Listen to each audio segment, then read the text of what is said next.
My wife had been working on her special project for 4 months now. It was not her personal project, but she was the lead person and responsible for its success. The project was designed to save her company, Bixler Enterprises. The last 4 months had been difficult due to the fact that she was forced to work hard. It was important for both her and the company. There was a good chance that Bixler Enterprises would go under if the project didn't get done. Sarah had a bachelor's degree from Albright and an MBA from Wharton. She was the smartest one in the family. I started working as an auto mechanic right out of high school, and after 21 years, I was still an auto mechanic. I didn't mind because I liked the work and it paid well. It was enough to pay for Sarah's college and raise 2 kids. We weren't living luxuriously, but we were doing well. The kids had already shipped out, and things were going pretty well with our income. Sarah got pregnant 3 months after we were married, at the age of 18. For the first few years we were married, we lived with my parents. They had a big empty house as 4 of my siblings had moved away. That meant we had a babysitter while Sarah got her first few years of college. Because of 2 pregnancies, the 4-year degree took 6 years to complete. It was hard, but she made it through. I always had a job and never lacked for overtime if I needed it. After Sarah graduated from Wharton, we rented our own place.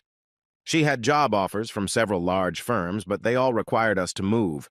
I didn't mind, but Sarah wanted to stay close to home. That's why she decided to work at Bixler Enterprises. It paid well, but most importantly, it gave her responsibility and the opportunity to advance. Sarah was a hard-working, dedicated employee. The presentation is Thursday at the Radisson Hotel in Philadelphia. I took a few days off work to assist her as needed. In the end, all I accomplished was making her something to eat when she got home. I didn't know anything about her job, nor did I want to know. High-level corporate business bored me. Businessmen from Europe, Asia, and South America came here. The company paid for their airfare and provided rooms at the Radisson Hotel while they were here. It was expensive as hell, and from some of the things Sarah had said, the company was overestimating its finances. Her presentation was important to her, to the company, and to over 200 employees. Until Tuesday evening, everything was going well. Sarah came home in a new outfit, a gray suit with a white blouse. She laid out everything she needed on the bed in the guest room. When it came to housekeeping, she was normal, but when it came to work, she was meticulous. I didn't understand why she needed to pull out her fancy underwear, but I didn't say anything. In addition to her suit for the presentation, she had several cute little cocktail dresses for social events before and after the event. I had always avoided such events, but felt obligated to go with her if she wanted me to. She thanked me for the offer, but said it wasn't necessary. All the materials and equipment she needed were neatly stowed in the trunk of her Volvo before she left work. She drove the car herself to make sure everything was in perfect condition. She had all day Wednesday to get ready, and all evening Wednesday to socialize with her guests. Sarah was so good at what she did that I felt it would have been better if I had just stayed away from her. Finally, she was done. She had checked and double-checked everything. All she needed now was a hot shower and a good night's sleep. I guess my mistake was that I started checking her stuff after Sarah started showering. I thought I was helping, but it turned out to be the opposite. I was shifting things on the bed when a small white envelope fell out of the side pocket of her makeup bag. An envelope from a drugstore, but not the kind we usually use. Inside were 10 pills. I had no idea what Preven was, and the instructions were confusing. If necessary, take 1 pill and then a second pill 12 hours later. I thought it might be something she got from anxiety or nerves, but the instructions didn't make sense. The prescription was written in her name on Monday. I put the envelope back in as she was finishing her shower. I decided I wanted to find out more about Preven before I told her about it. Of course, if I mentioned it, it would mean I was going through her things. I hate dilemmas. While Sarah got ready for bed, I went to our home computer and typed in Preven. 10 minutes later, I joined my wife under the covers. I lay awake all night wondering why my wife had picked up a prescription for the morning after pill, especially after I'd had a vasectomy 10 years earlier. The next morning, I got up early, but I wasn't rested. I took a long walk, hoping it would clear my head. I reluctantly headed toward home, afraid of what I might do or say when I got there. My son Josh joined the Navy after high school and was in his freshman year in San Diego. Our daughter Gloria married her childhood sweetheart last year and just moved to Dallas. That left just Sarah and me. I missed the kids but looked forward to growing old with my wife. She was the only woman I'd ever been interested in, and now it was all turning to shit. If Sarah was having an affair, she hid it well. Of course, I never checked up on her. I never looked at her emails or cell phone calls. I had no reason to. I had no way of knowing what she was doing at work or after work. I trusted her completely. "John, where the hell have you been? You want some eggs or something?" "No, just coffee." I wasn't feeling very talkative. "What's wrong, honey? It's only for 3 days. You can come if you want, but you'll be bored to death." "No, I really don't want to go, but I hate leaving you alone. I worry when you're not here." "That's very sweet, darling, but it'll be all right. I'm not going to leave the hotel all this time. I'll spend most of today making sure the conference room is ready, and tonight I'll have a nice chat with our potential clients. Tomorrow I probably won't even get a chance to pee. I'll be home as early as possible on Friday. I promise you a great weekend, if you know what I mean." That all sounds good, but you can't blame me for worrying. I'm an auto mechanic, and I have a beautiful and successful wife. Sometimes I get the feeling that you're less interested in advancing your family situation than you are in advancing your career. Stop it. Damn it, John. I've always respected what you do for a living and never pointed out otherwise. You raised 2 great kids and put me through college. You are a great husband, a great father, and a good provider, and never forget that. I finished my coffee while she cleared the table. "Do you want me to call you?" "No, that's not a good idea. I'll have my cell phone off, and I'm going to turn off my room phone for the night so I can get some sleep. I'll call you every chance I get." I helped her load the car. She was as fussy about it as she was about everything else work-related. It would take her 3 hours to get to the Radisson Hotel. I stood on the porch and watched her leave. I didn't bother asking her about the pills. I spent the rest of the morning on the porch. I don't remember ever worrying as much as I did now. I felt small and insignificant. I felt out of my league. I was a small town guy with a mediocre job and a successful wife. It was a mismatch. I should have noticed it earlier. I felt stupid. The best suit I had was a blue blazer and a pair of pants. At least I had a few ties, even if they were 10 years out of date. I had just finished getting dressed when the landline phone rang. "Hey, sweetie, I just wanted to let you know I got here okay. You had a good drive. I'm assuming the traffic wasn't too heavy." "It was fine. I'll call you tonight. Now I gotta go. I'm in room 714. Sarah, I can be at my parents' or my brother's tonight. If you want to call me on my cell phone." "Okay." Cell phone rings. "I love you. Gotta go." I took my time getting to Philly. I didn't go straight to the Radisson.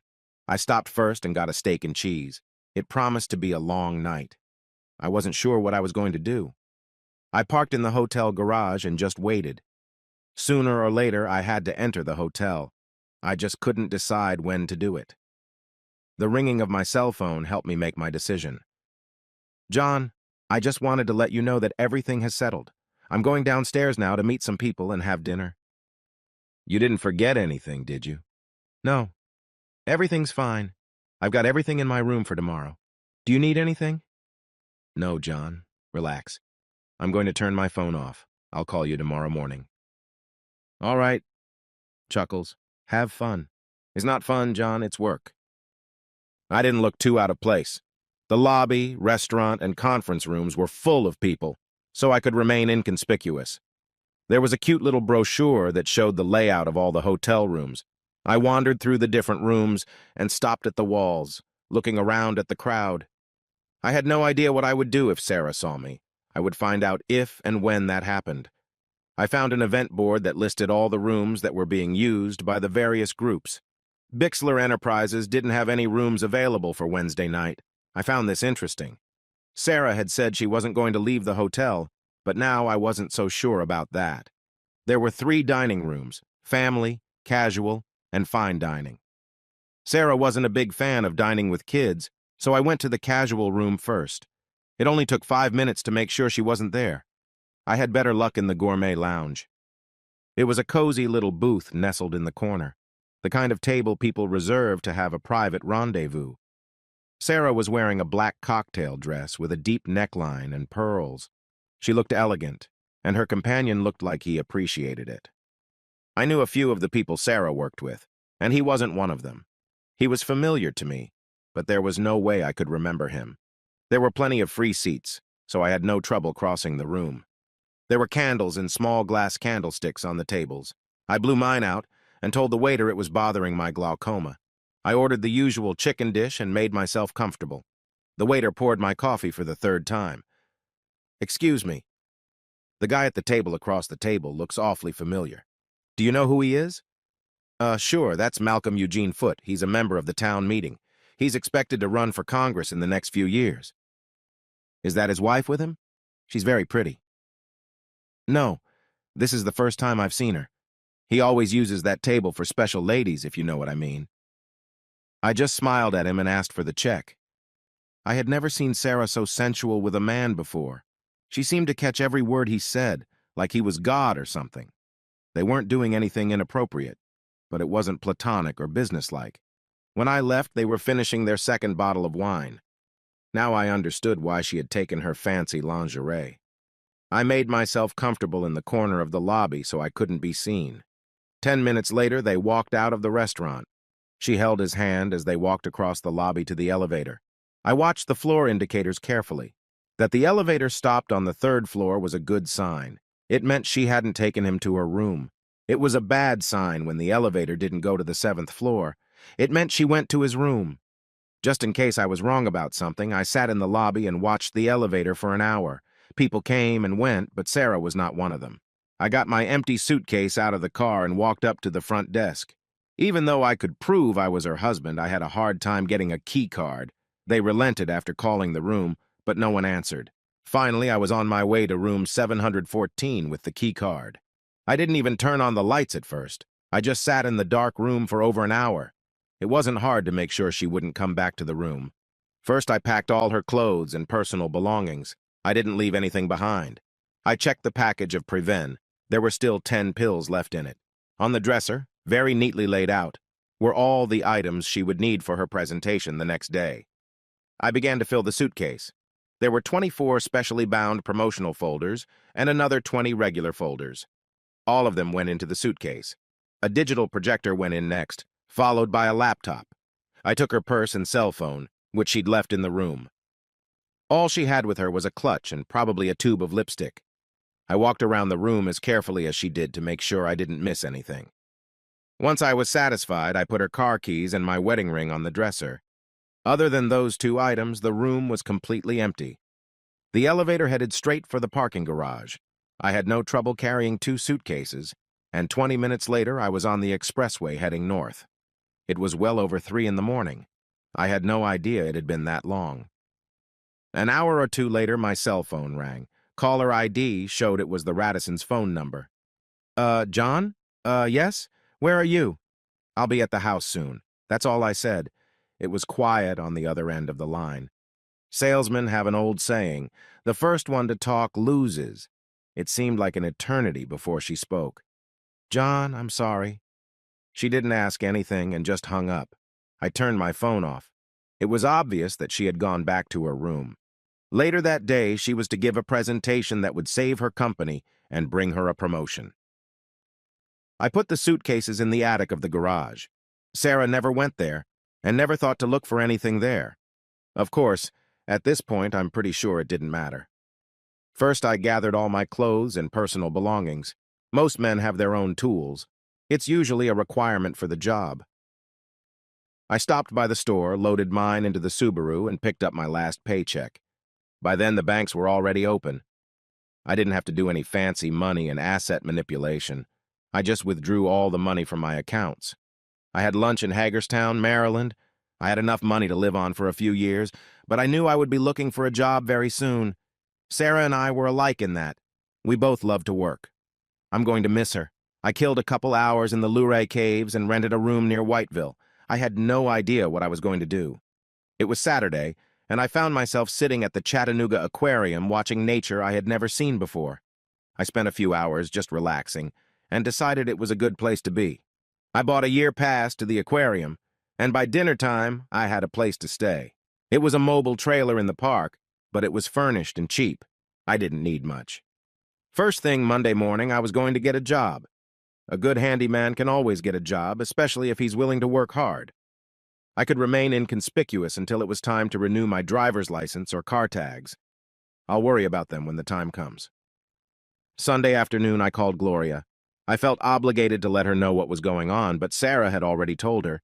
She was pretty frank with Gloria about what happened. She said she cheated, I caught her, I left, and she lost her job. I felt bad that she lost her job, but that was the price she had to pay. I asked Gloria to tell Josh what was going on the next time she talked to him. I also told her that I would call about once a month to check on how things were going. I didn't tell her where I was. By noon the next day, I had a job. It was actually a short walk from the trailer park, with the Waffle House about halfway there. What more could a man want? I don't know how they handled the paperwork, but I was getting $20 an hour with no questions asked. I was happy, and they were happy. I wouldn't even have to get into my money that I brought with me. About 2 months later, Gloria informed me that Sarah had moved out of the house and was living with her parents. Gloria didn't know anything else, but was happy that I was settled and doing well. Josh called me from San Diego just to let me know he was going on a cruise. He was an avionics technician on an aircraft carrier. He tried to explain what he actually did, but it was over my head. I never really knew much about technical stuff. Both of them were careful not to say anything bad about their mother. I appreciated that. After that, it was business as usual. I started talking to Gloria at least weekly. Josh and I started emailing regularly. Gloria talked to Sarah regularly, but she said very little about what she was doing or where she was. I never filed for divorce, and it seems Sarah never did either. I have a Tennessee driver's license and the tags on the Subaru. I started going to one of the local bars a couple times a month and even got laid. 2 girls took turns becoming regular nighttime companions. They weren't looking for commitment, and neither was I. It seemed to work out well for all of us. Life was good. That was a long time ago, and I gradually forgot about Sarah. Eventually, Subaru started giving me trouble. I'd forgotten how long it had been.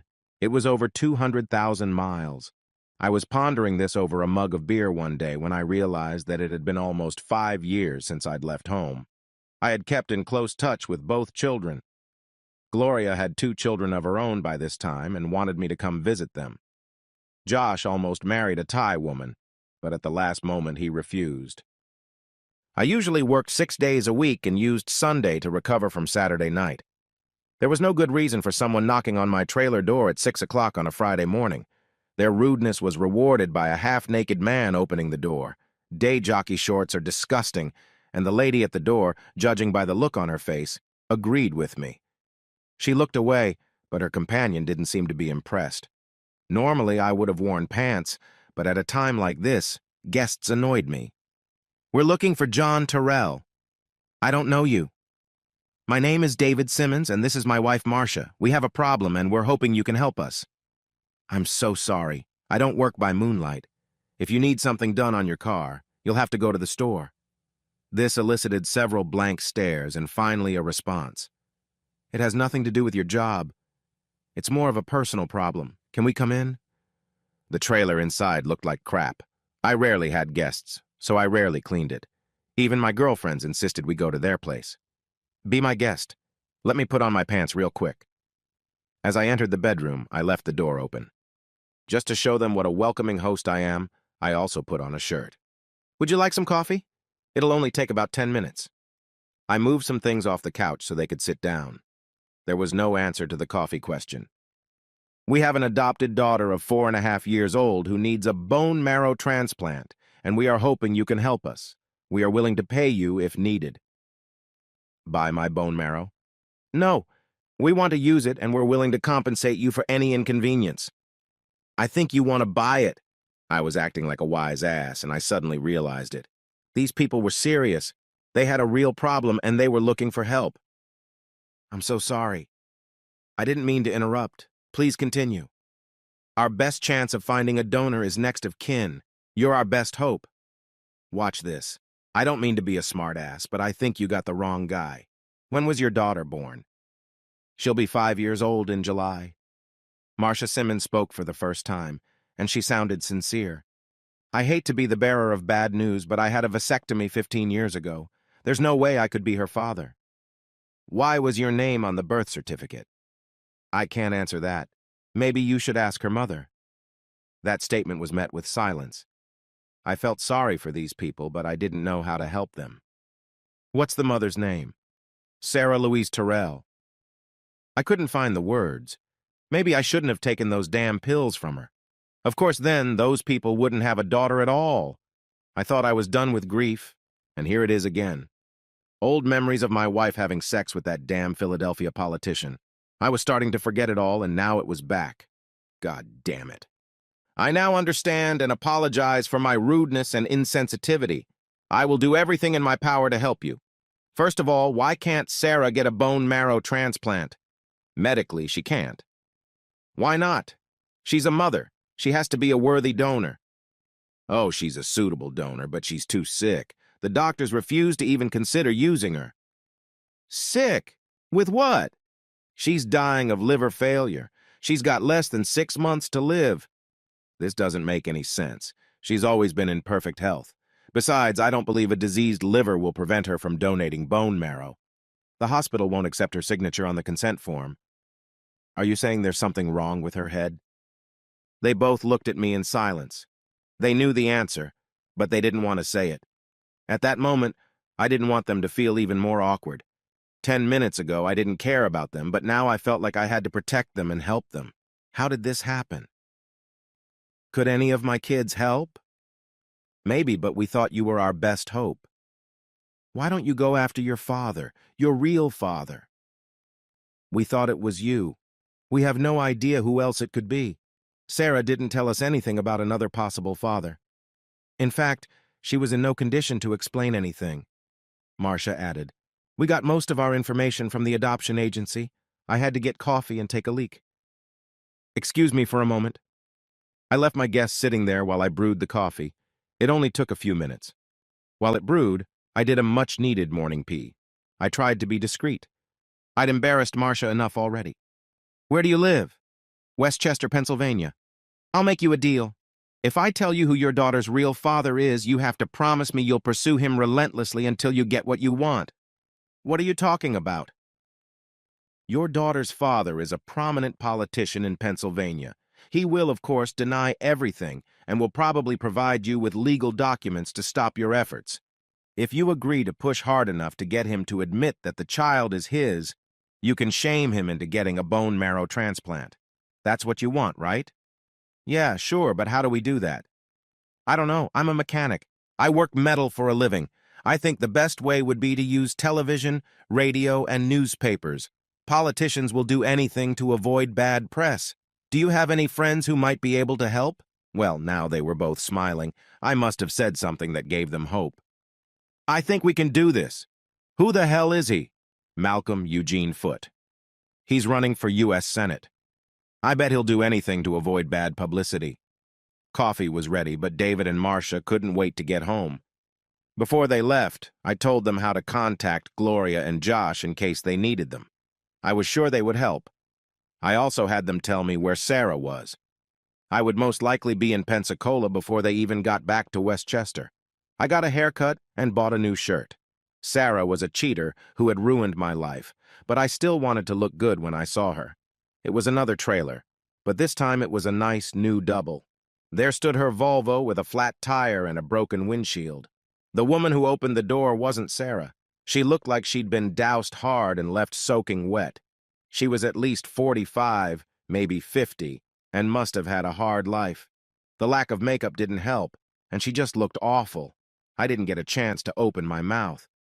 Damned if it wasn't John Terrell. I never expected to see you here. I had to use the old line. You're putting me at a disadvantage. Sherry Hart, come on in, honey. Can I get you a beer? No, but thank you. I'm here to see Sarah. Sherry walked across the room and stopped at the buffet in the dining room. Here she is, John. Look all you want. Her hand pointed to a brass urn that stood in the middle of the empty buffet. I guess I was too late. I didn't move, just stood there staring at the container in front of me. Can I have a beer now? Sarah moved to Pensacola after giving up her baby for adoption. She bought the trailer with the money she got from Bixler Enterprises after she was laid off. She had a profit share, 401k, and vacation and sick leave.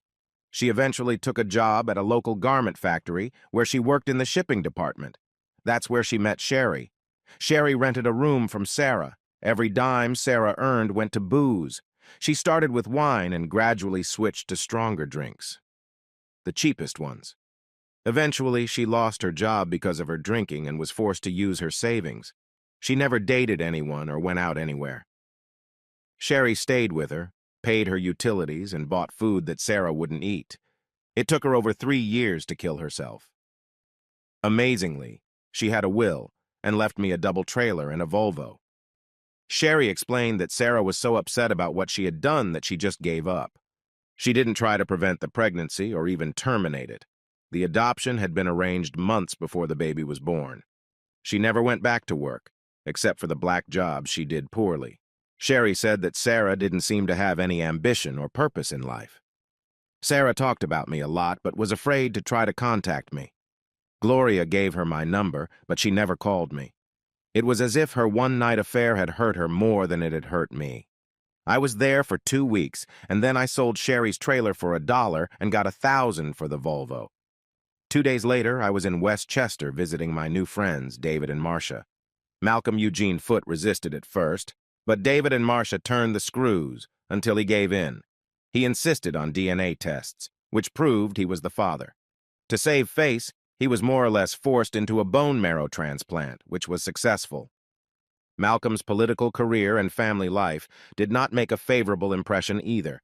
His decline in the polls was so rapid that the party replaced him with another candidate a few months before the election. His wife filed for divorce and was very public about it. Sarah and I are now traveling to Dallas to see Gloria and my grandchildren. I don't know how long I will keep Sarah with me, probably until I have someone.